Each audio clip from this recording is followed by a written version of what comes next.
All right. Well, oh, that's even weirder with the.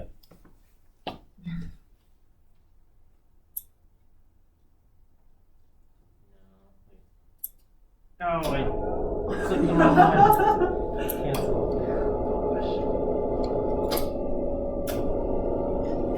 All right. Broken everything.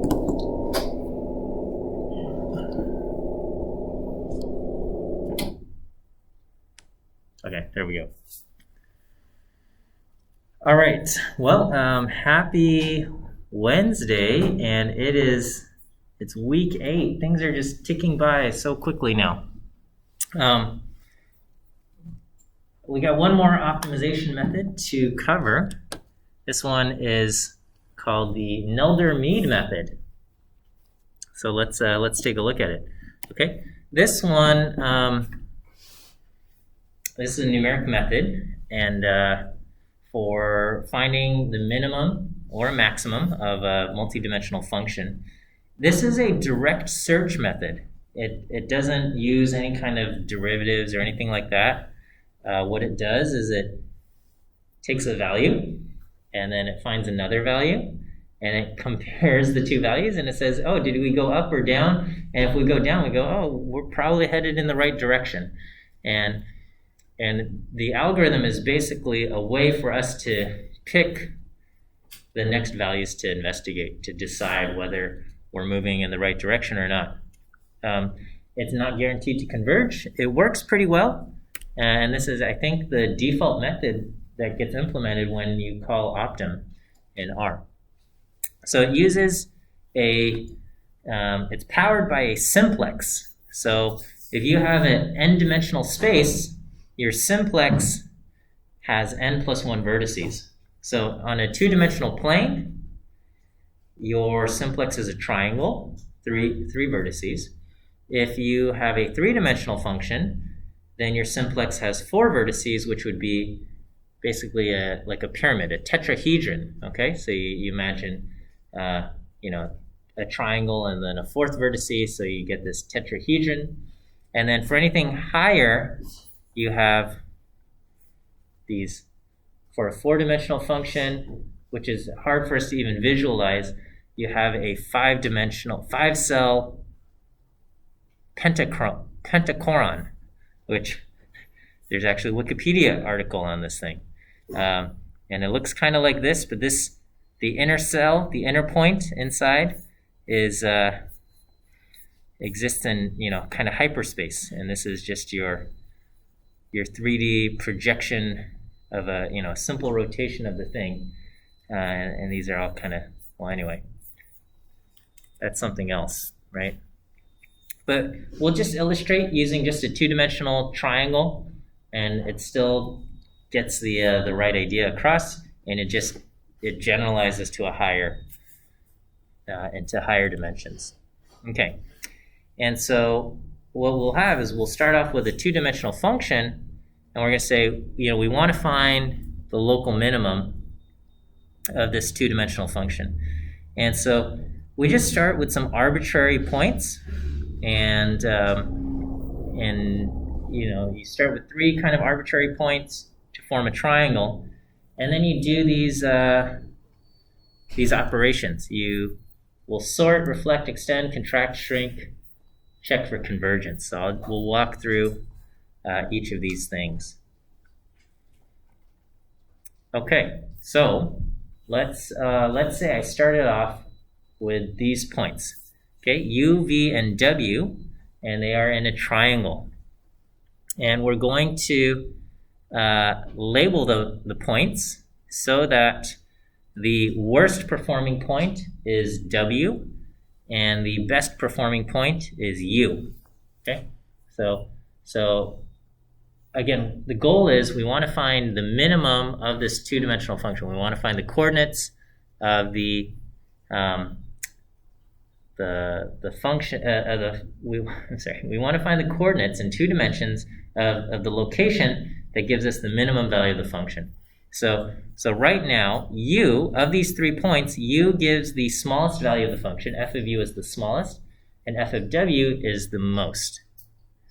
Okay, so we sort these, we label them U, V, and W, W being the worst. And what we're going to do is we find the centroid. So you take the worst point, and you're going to reflect it through the centroid of the other 2 points. So you find U and V, these are your best and second best points. You find the centroid of those 2 points, so right here, the midpoint here basically, and then you reflect the worst point through it. Okay, and this is going to be a reflected point. Now if we had a 3-dimensional function, you have your worst point and then the 3 other points. The 3 other points form a triangle, and you're basically going to reflect that worst point. You get like kind of a, not a mirror image, but you get a mirror image of the tetrahedron, right? So you have you imagine a pyramid, and then you're going to reflect that worst point to the other side of the pyramid. Okay, you find the centroid, you reflect it through there. And it just kind of generalizes to higher dimensions. Again, we're sticking with the triangle, but we're going to reflect the worst point through that midpoint, the centroid of the remaining points. We get a reflected point. And then we look at the value of the function at the reflected point. And what we're hoping is there's not hoping, really, because anything could happen. If the reflected point is not any better than the second best point, even if the reflected point is better than the worst point, if it's not better than V, okay, then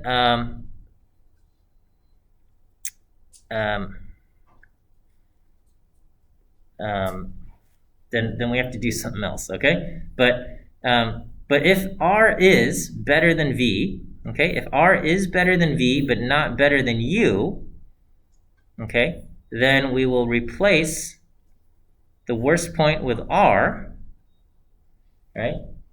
And so now our triangle, this will be our best point, this is our second best point, and V is going to be our worst point, okay? And if that's that becomes the end, and we jump to step 6 to check for convergence. Okay, so if R is better than V, we're gonna keep U, R, and V. V becomes our worst point, and then we'll kind of go to the next step. Okay. On the other hand, if W ends up better than V and better than U, okay, so R becomes the best point, right? So if we reflect the point, and R is better than everything, this is like the best point so far, what we're going to do is we're going to say, you know what?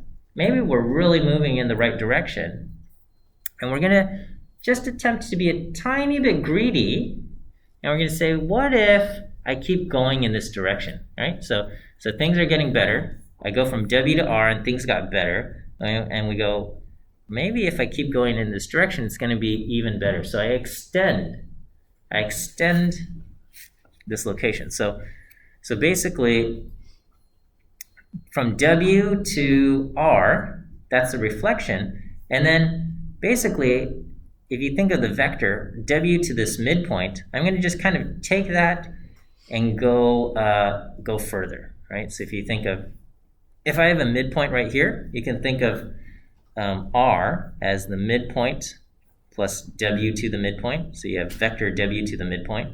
R is the midpoint plus that thing. And then the extension would be the midpoint plus 2 of that vector. 2 WMs, I guess.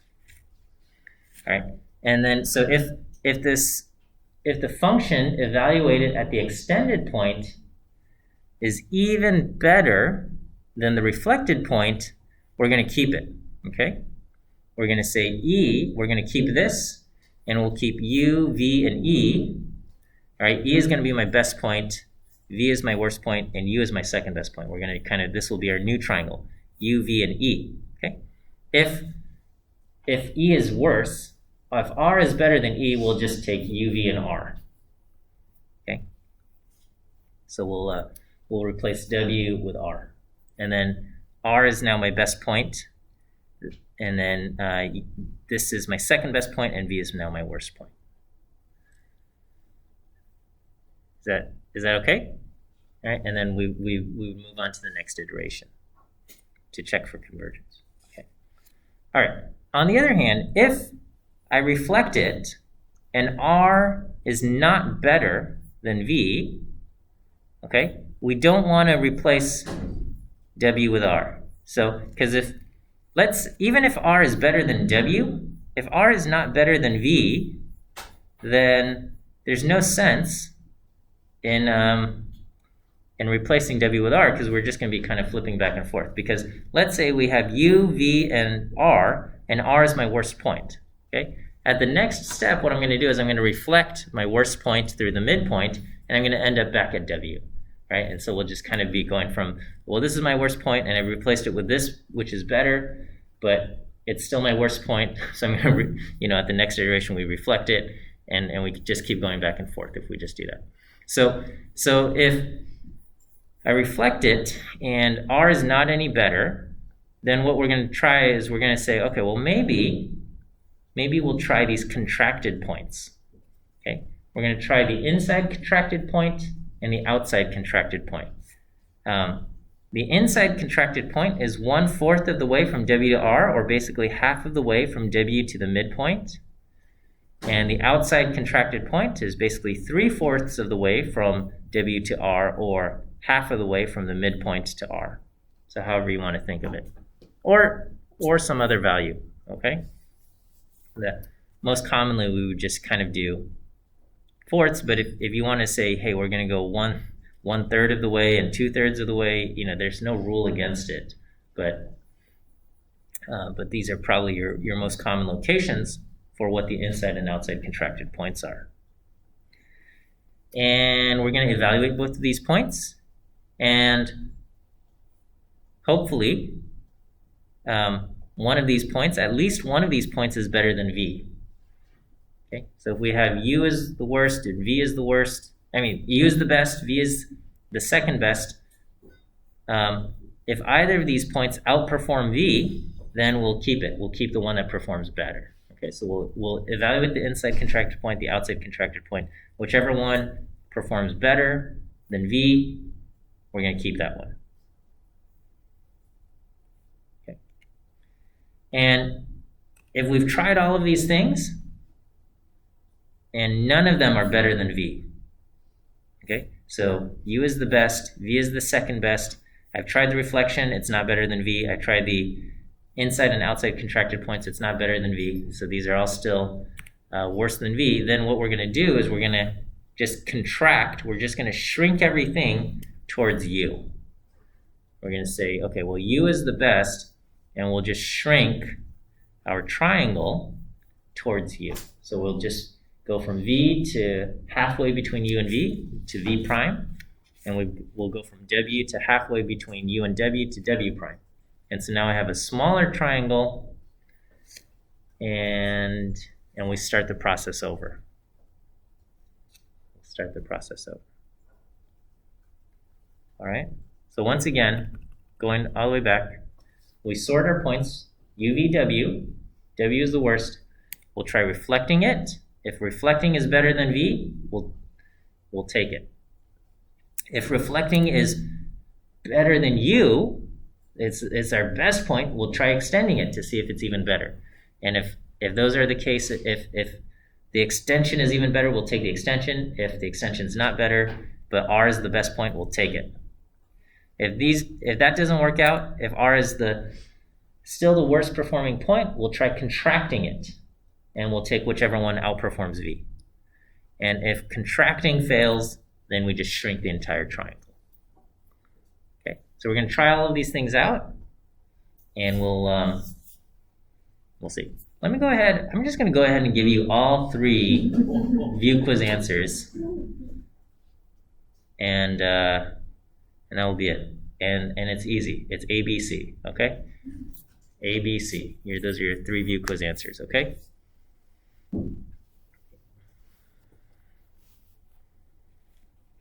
Okay, so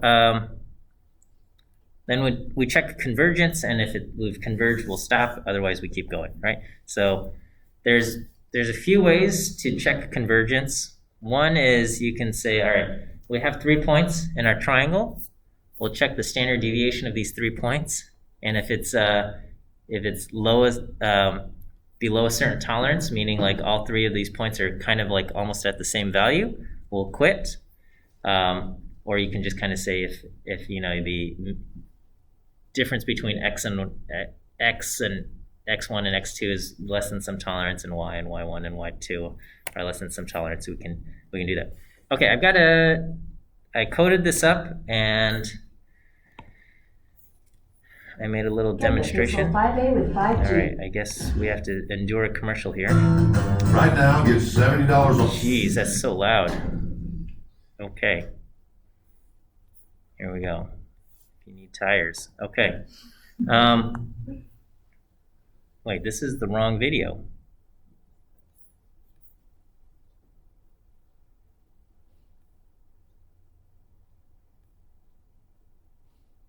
Where's the video? That's not the video I want. Oh, okay, here it is. All right. All right, so this is, okay, well, I don't know if that's been here. All right, so here's the function, and I've plotted contour lines, and so the minimum is somewhere inside here, okay? So you imagine this is just some weird shaped bowl, okay? Some weird shaped bowl. We're starting on, this is gonna be my starting simplex, all right? Starting simplex. So right now, this is my best point, and it's kind of hard to tell which one's the worst point between these two, but this one's a little bit worse. So you look at these contour lines, and this one's a little bit further away from the contour line than this one, right? These are pretty similar in value, okay? These are kind of like, you know, you're standing on the edge of the rim of the the valley or whatever, and so these two people are these two are at the similar level. This one's just a tiny bit higher, and then this one's, you know, way down there, okay?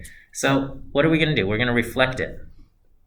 Okay, we reflect it through this midpoint, and this is even better than our best performing point. Okay, we can see that because it's below this contour line, so we're even closer to the center than the other one. So what do? We try being a little bit greedy, right? And so we extend the reflection even further, and we go, oh, that's even better, okay? And so we've done the reflection, this is the best. Let's try being a tiny bit greedy, and so we extend it over here. It's even better, so we're gonna just take it, okay? We'll take that extension, and that becomes our new simplex. And then we just go to the next thing. Okay, my worst point is now this one, okay? So I've highlighted the worst point in red. We're gonna reflect the red point through here, okay? All right, and we ask, this, when I reflect it, it ends up better than this point, but not better than this one, okay? So we're going to just take that point right away. So if it becomes our second best point, we'll just take it right away. And now my worst point is over here. So I'm gonna try reflecting this. I end up over here. This is better than anything else. So I try being a little bit greedy and I extend it. And after I extend it, that's actually not better. So I say, okay, my reflection was better than the extension. So we will take the reflection, and that becomes my next triangle. Here is my worst point now. So this is the worst point. We're gonna reflect it. Okay, and we say, is this better than my second worst point? And it is, so we'll take it. All right, so here's my worst point. This is my best point, second best point. We reflect it, and this one is better than my second best point. It looks close, but apparently, according to the evaluation, it's better than that, okay? So that's my worst point. I reflect it, it gets even worse. Okay, so here's my current worst point. I reflect it through here. This one gets even worse. So what do? We're gonna contract. We're gonna check an inside and outside contracted points, okay? So we have the inside and outside contracted points. We evaluate both of those. Are either of these better than my second best point? Yeah, both of these are. This one's the better one though. So we'll take that one, okay? Now I evaluate this. I would try reflecting this, okay? Is this better? No, it's actually, it's better than this point, but it's not better than either of these 2 points. So we're going to try contracting. Okay, and then when we evaluate this contracted, the outside contracted point is the best one. So we'll take the outside contracted point. All right, so here it is, and we can see this is this is the worst point. We're going to try reflecting it, and the reflection is not even better, so we try contracting it, the inside and outside contracting points, and we find that one's even better. So then we end up there. We'll try this. We reflect it. We try that's not better, so we do the inside and outside contracted points, and we find this inside contracted point is the one we want. So we'll do that. And we'll just kind of keep letting it run. And so here we keep doing evaluating, and we can see it starting to kind of get closer to what appears to be. Okay, and I think it runs out of iterations there. Okay, but you can see it, we started off, here I'll just run it from the beginning. So here's my triangle.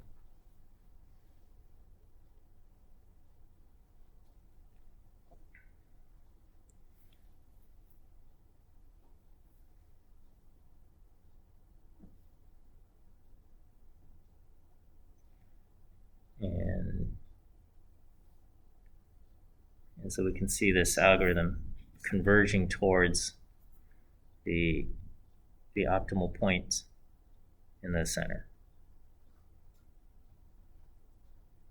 It's pretty neat, right? It's a pretty good algorithm as far as just all it's doing is just searching, and it's a pretty intelligent way for searching for new locations to check. Okay. No derivatives, nothing else required, and the beauty of this is it generalizes to higher dimensional space, and it has kind of it searches via these triangles, and it zeroes in on a solution there. Okay, that's all I've got for you guys today. So we'll end there. R's optim function. R has a built-in optimization function. And its default method for searching for an optimal value is the Nelder-Mead method, but you can use other ones, and that's that. Okay, we'll see you guys on Friday. Have a good rest of your day.